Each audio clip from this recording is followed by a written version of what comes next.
Bismillahirrahmanirrahim. Assalamualaikum warahmatullahi wabarakatuh. Untuk kita siap dan sedapatnya kita kembali lagi mitra di pengajian Ba'da Maghrib bersama Gus Edward Abu Bakar ya.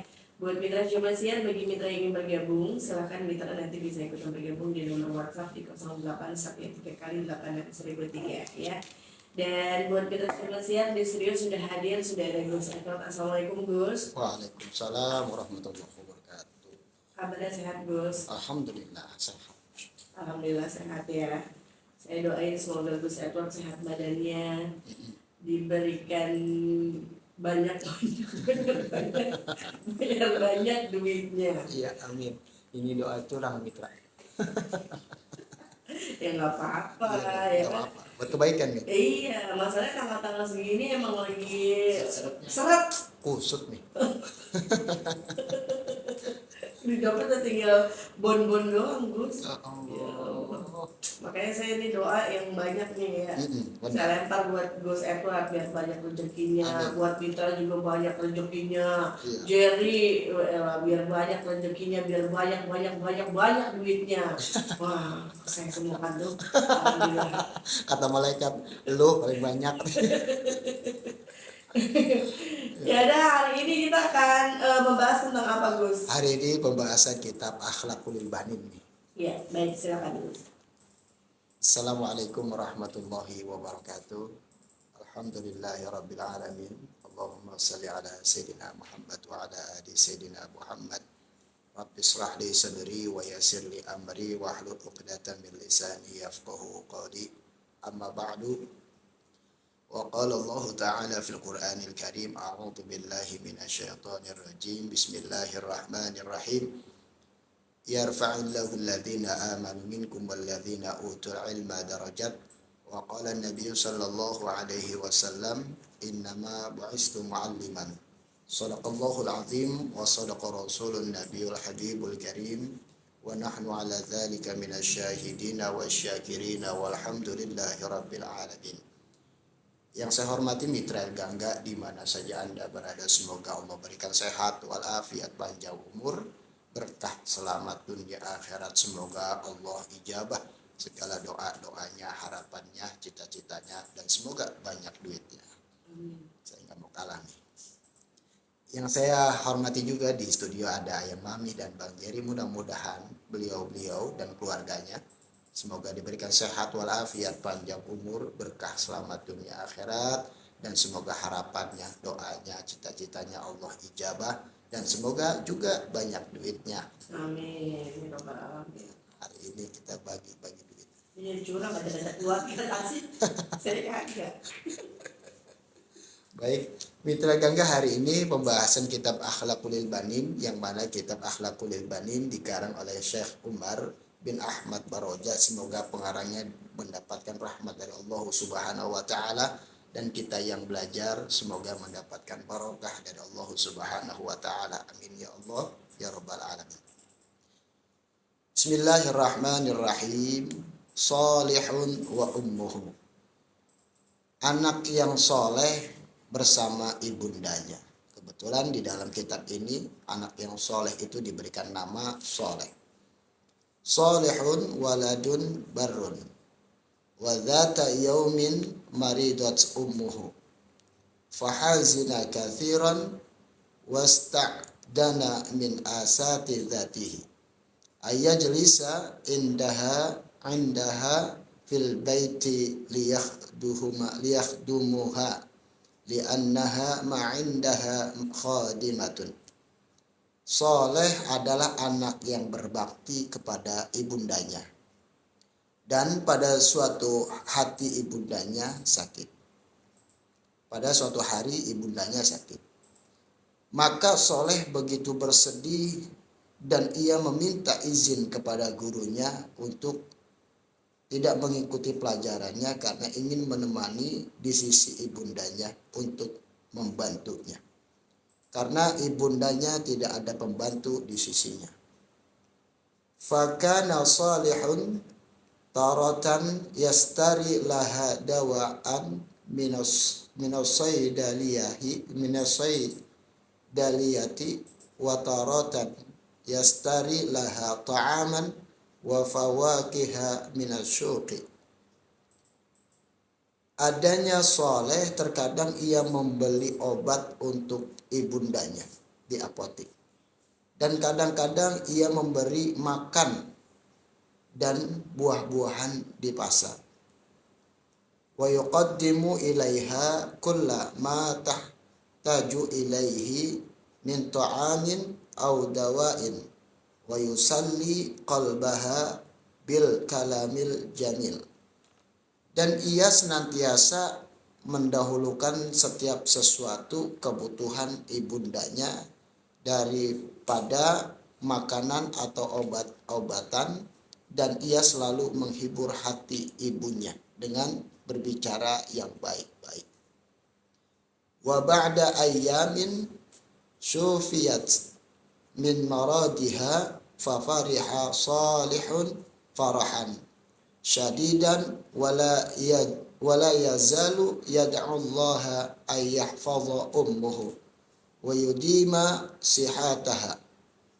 Dan setelah beberapa hari ibunya sembuh dari sakit, maka Soleh amat sangat senang dan riang bahagia, dan dia senantiasa berdoa kepada Allah Subhanahu wa ta'ala untuk menjaga ibunya serta melanggengkan kesehatannya. Pada pasal ini menjelaskan bahwa ada anak yang soleh, yaitu namanya Soleh, yang merawat ibundanya.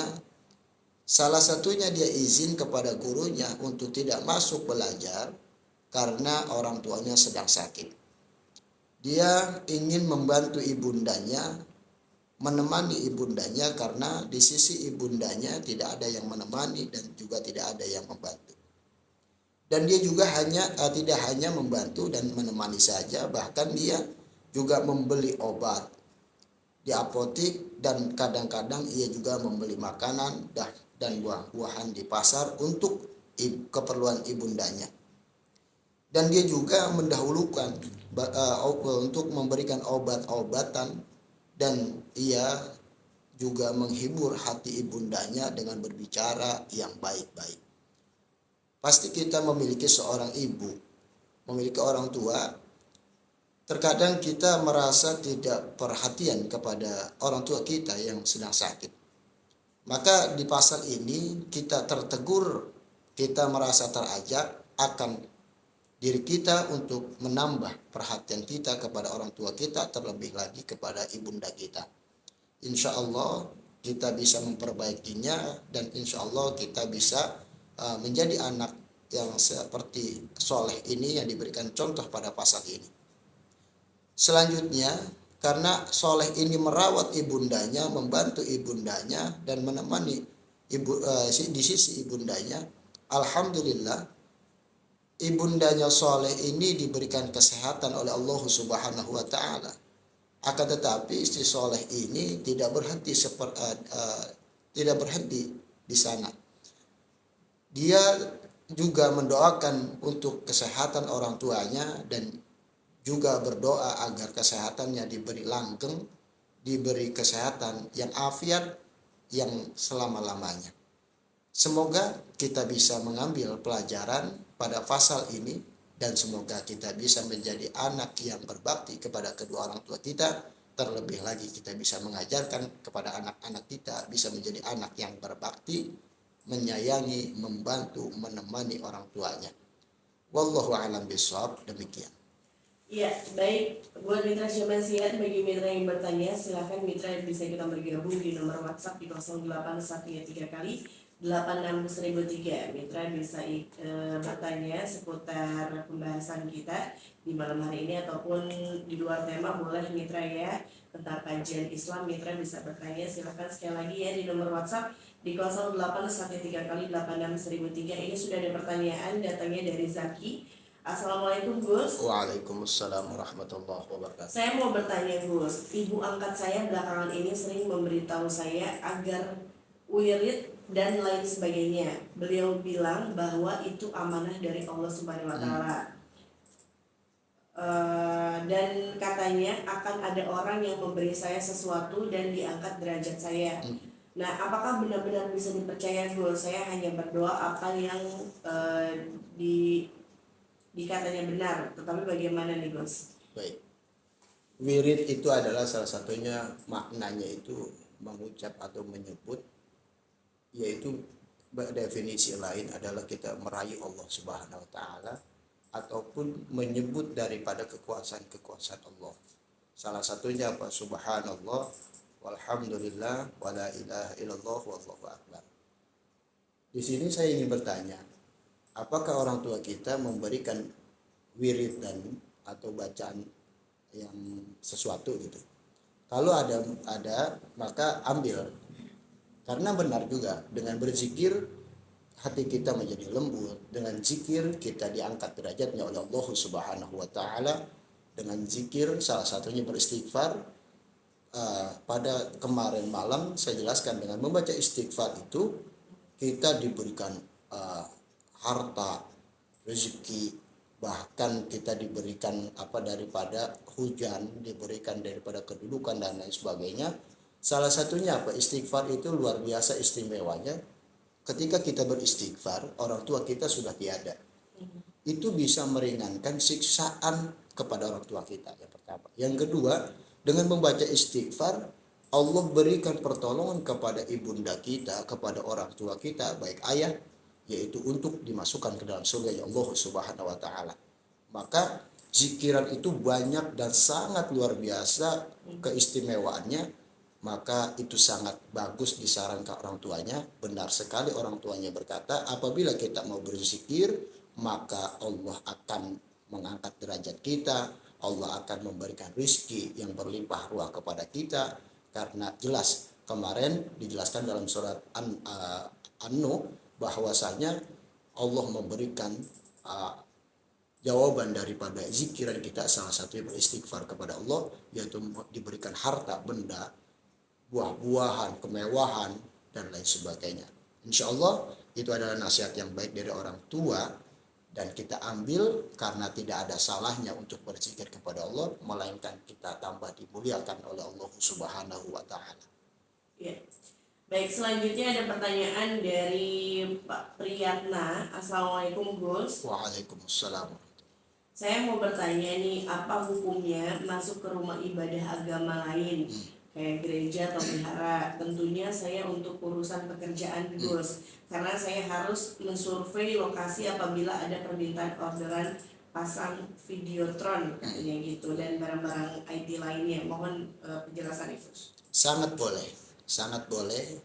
Kita anggap kita tidak ada kerjaan nih, kita masuk ke tempat ibadah agama lain, itu sangat boleh.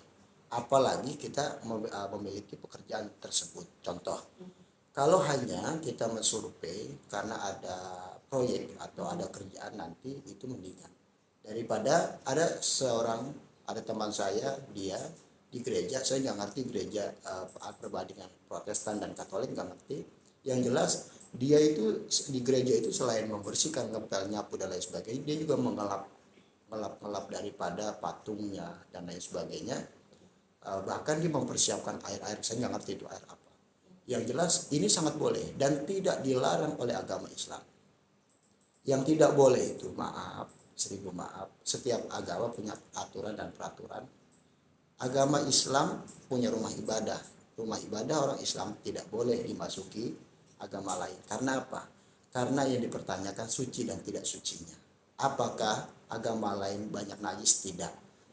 Akan tetapi yang suci dan kesucian ini dipertanyakan. Orang Islam aja banyak yang memiliki hadas ataupun daripada najis. Salah satunya ketika ada seorang wanita sedang haid, maka tidak boleh masuk ke dalam masjid karena khawatir hadas-hadasnya itu berceceran atau menetes atau bertebaran di mana-mana dan bisa mengganggu ibadah orang lain, dan salah satunya takutnya menyebabkan ibadah orang tidak diterima. Ini agama Islam saja dipertanyakan dia suci atau tidak. Bukan berarti agama lain tidak suci, bukan.